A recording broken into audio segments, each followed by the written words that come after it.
সাগরে তৈরি হলো নতুন ঘূর্ণাবর্ত, যার প্রভাবে আগামী 24 তারিখে পশ্চিমবঙ্গের জেলায় জেলায় ভারী থেকে অতি ভারী বৃষ্টিপাতের পূর্বাভাস দিল আলিপুর আবহাওয়া দপ্তর। পাশাপাশি বাংলাদেশ ত্রিপুরাতেও বৃষ্টিপাতের সতর্কবার্তা রয়েছে। ওড়িশাতেও বজ্রবিদ্যুৎ সহ ভারী বৃষ্টিপাতের সতর্কবার্তা জারি করা হয়েছে। তো বন্ধুরা, পশ্চিমবঙ্গের কোন কোন জেলাগুলিতে আগামী 24 তারিখ বুধবার বৃষ্টিপাতের পূর্বাভাস রয়েছে, সমস্ত কিছু আপনাদেরকে এই ভিডিওটিতে একদম লাইভ আপডেটে জানিয়ে দেব। পাশাপাশি এই ঘূর্ণাবর্ত কি ঘূর্ণিঝড়ে পরিণত হতে পারে, তো সমস্ত কিছু থাকবে এই ভিডিওটিতে। পাশাপাশি জাকিয়ে শীতের পূর্বাভাসকে নিয়ে আলিপুর আবহাওয়া দপ্তর কি জানালো, তো সমস্ত কিছু এই ভিডিওটিতে একদম স্টেপ বাই স্টেপ লাইভ আপডেটে আপনাদেরকে জানিয়ে দেব।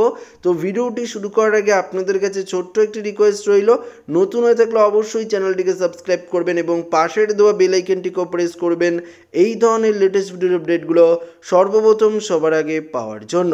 তো বন্ধুরা, আমরা 24 তারিখে দেখতে পাচ্ছি যে দক্ষিণবঙ্গের জেলায় জেলায় বৃষ্টিপাতের পূর্বাভাস রয়েছে, যেমন কলকাতা, হাওড়া, হুগলি।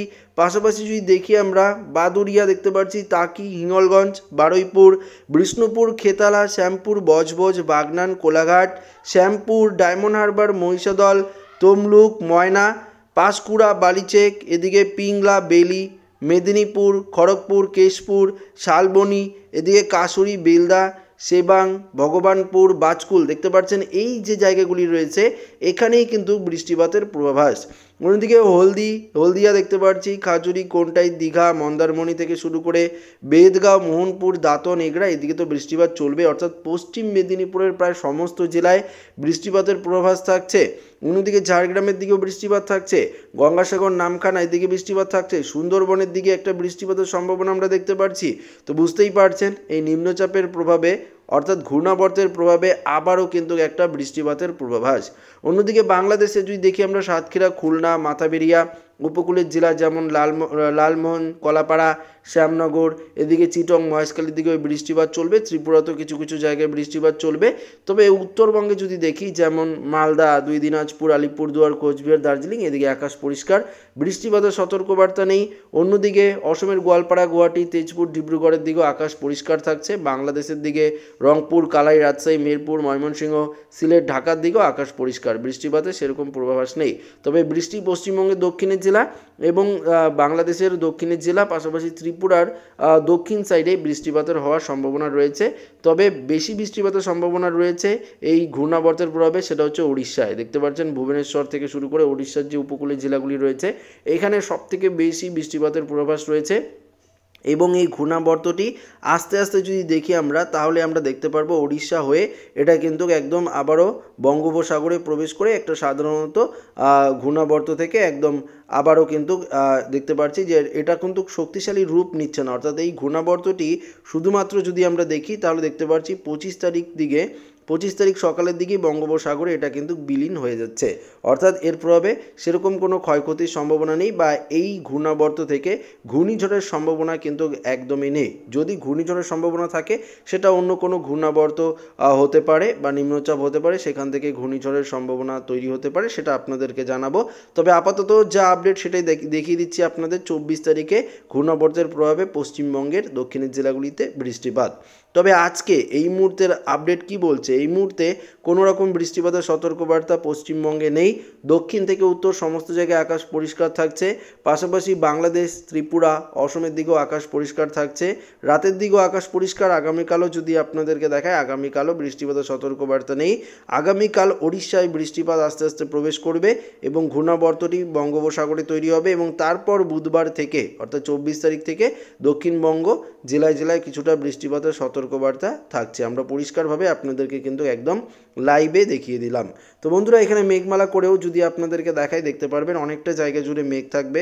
অর্থাৎ এদিকে যদি দেখি 24 তারিখে মেঘ থাকছে অনেকটা জায়গা জুড়ে, যেমন আমরা সকাল থেকেই দেখতে পারবো মেঘ থাকছে পশ্চিমের জেলাগুলির দিকেও থাকছে, পশ্চিমবঙ্গে যেমন পুরুলিয়া, বাঁকুড়া, দুর্গাপুর এদিকে তো বৃষ্টিপাত হবেই, অর্থাৎ সকালের দিকে 24 তারিখে বৃষ্টিপাত হবে।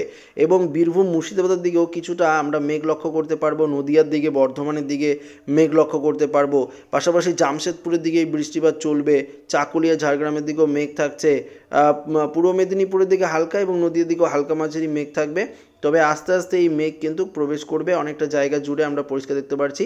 তখন পূর্ব মেদিনীপুরের দিকেও মেঘ প্রবেশ করবে এবং আস্তে আস্তে পুরুলিয়া হয়ে, বাঁকুড়া হয়ে এটা কিন্তু পশ্চিমবঙ্গের দক্ষিণের জেলা এবং সুন্দরবনে একটু বেশি মাত্রায় বৃষ্টিপাত হওয়ার সম্ভাবনা থাকছে। এবং সবথেকে বজ্রবিদ্যুৎ সহ বৃষ্টি হবে দেখতে পাচ্ছি কামাখ্যানগর, ভুবনেশ্বর, ভ্রামাপুর, এই যে জায়গাগুলি রয়েছে, ওড়িশার দিকে বালেশ্বর, এদিকে প্রচুর পরিমাণে বৃষ্টিপাত হওয়ার সম্ভাবনা থাকছে। তো পরিষ্কারভাবে আপনারা বুঝতে পারলেন, একদম মেঘমালা করে আপনাদেরকে দেখিয়ে দিলাম। তাপমাত্রার আপডেট কি বলছে এই মুহূর্তে, তাপমাত্রা কত ডিগ্রি সেলসিয়াস নামতে পারে, তাপমাত্রা ঊর্ধ্বমুখী না নিম্নমুখী, সমস্ত কিছু দেখাবো। তবে আবহাওয়া দপ্তরের পূর্বাভাস, আজকে রেকর্ড ঠান্ডা পড়তে পারে দক্ষিণবঙ্গে। দেখতে পাচ্ছি আমরা এই মুহূর্তে যদি দেখি 21 ডিগ্রি সেলসিয়াস কলকাতা, হাওড়া, হুগলি এদিকেও 21 ডিগ্রি রয়েছে, এদিকে কোলাঘাট, খড়গপুর 22 ডিগ্রি, ঝাড়গ্রাম, চাকুলি 21 ডিগ্রি, এদিকে যদি দেখি পশ্চিম মেদিনীপুরের দিকে 22-23 ডিগ্রি, আবার সুন্দরবনের দিকে 21 ডিগ্রি রয়েছে, নদিয়ার দিকে যদি দেখি 20 ডিগ্রি, বর্ধমানে যদি দেখি 21 ডিগ্রি, বাঁকুড়া, পুরুলিয়া 21 ডিগ্রি, দুর্গাপুর, বীরভূম সাইডে দেখতে পাচ্ছি আমরা 21 ডিগ্রি, মুর্শিদাবাদে দেখতে পাচ্ছি 19 ডিগ্রি, অর্থাৎ অনেকটাই কম। মালদায় যদি দেখি 20 ডিগ্রি থাকছে, দিনাজপুরে 20 ডিগ্রি, কোচবিহার, আলিপুরদুয়ার 20 ডিগ্রি, জলপাইগুড়ির দিকেও 20 ডিগ্রি। আবার দার্জিলিংয়ে যদি চলে যাই দেখতে পারবো এই মুহূর্তে দার্জিলিংয়ের তাপমাত্রা এক ধাক্কায় 10 থেকে 11 বা 9 ডিগ্রি সেলসিয়াসের মধ্যে রয়েছে। তো বুঝতেই পারছেন যে কতটা ঠান্ডা পড়ছে। এবং পাশাপাশি অসমের দিকে চলে যাব, গোয়ালপাড়ায় 21, গুয়াহাটি 21, তেজপুরে 22, আবার ডিব্রুগড়ে চলে যাব 21 ডিগ্রি দেখতে পাচ্ছি। অন্যদিকে আমরা সরাসরি দেখুন বাংলাদেশের সিলেট বিভাগ, বাংলাদেশে সিলেটে 21 ডিগ্রি, মৌলভীবাজার 21 ডিগ্রি রয়েছে, কিষানগঞ্জ এদিকে, লখাই, কাশপিয়া এদিকে 20 degree, Mymensingh 21 degree, Bogra 20 degree, Mahadebpur 20 degree, ঘোড়াঘাট, রংপুর এদিকেও 20 থেকে 21 ডিগ্রি, আবার রাজশাহীর দিকে 20 ডিগ্রি, মেহেরপুরের দিকে 20 ডিগ্রি, পাবনার দিকে 20 ডিগ্রি, নাগেরপুর, কাশপিয়া এদিকেও কিন্তু তাপমাত্রা 20 ডিগ্রি রয়েছে। ঢাকার দিকে দেখতে পাচ্ছেন 20 ডিগ্রি রয়েছে, কুমিল্লার দিকে আবার 20 ডিগ্রি, ফরিদগঞ্জ, অর্থাৎ বাংলাদেশের দিকেও তাপমাত্রা অনেকটাই কম, কনকনে শীতের পূর্বাভাস রয়েছে। ত্রিপুরা শুধু আমবাসা, আমরাপুর এদিকে তাপমাত্রা 22 থেকে 23 ডিগ্রি, আগরতলার দিকেও আমরা দেখতে পাচ্ছি 20 ডিগ্রি বা 21 ডিগ্রির মধ্যেই রয়েছে, অর্থাৎ ত্রিপুরাতেও তাপমাত্রা কম রয়েছে। তো বুঝতেই পারছেন তাপমাত্রার ক্ষেত্রে কি পরিবর্তন, অর্থাৎ কনকনে শীতের পূর্বাভাস কিন্তু আবহাওয়া দপ্তরের তরফ থেকে পরিষ্কারভাবে দিয়ে দেওয়া হয়েছে। তবে এই মুহূর্তে আমরা উপগ্রহ চিত্রতে চলে যাই এবং দেখি, উপগ্রহ চিত্র থেকে দেখতে পারবো আকাশ পরিষ্কার, কোনো রকম বৃষ্টিপাতের সতর্কবার্তা নেই। বৃষ্টি আস্তে আস্তে ওড়িশার দিকে প্রবেশ করবে এবং তারপর আগামীকালই ওড়িশার দিকে প্রবেশ করে যাবে এবং তারপর পরশুদিন 24 তারিখ বুধবার দিন পশ্চিমবঙ্গের দক্ষিণের জেলাগুলিতে এবং পশ্চিমের জেলাগুলিতে কিছুটা বৃষ্টিপাতের সম্ভাবনা আমরা লক্ষ্য করতে পারবো এবং বাংলাদেশ ত্রিপুরারও কিছুটা অংশে আমরা বৃষ্টিপাত লক্ষ্য করতে পারবো।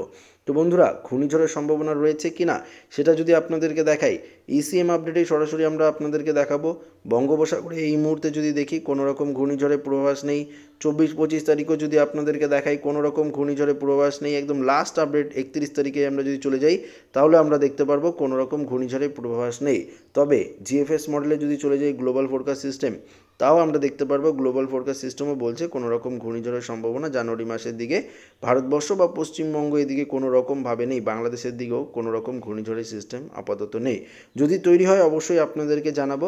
তো এই আপডেটটা কেমন লাগলো অবশ্যই কমেন্ট করে জানিয়ে দেবেন। ভিডিওটি ভালো লাগলে লাইক করবেন, বন্ধুদের সাথে শেয়ার করবেন, চ্যানেলটিকে সাবস্ক্রাইব করবেন। ধন্যবাদ।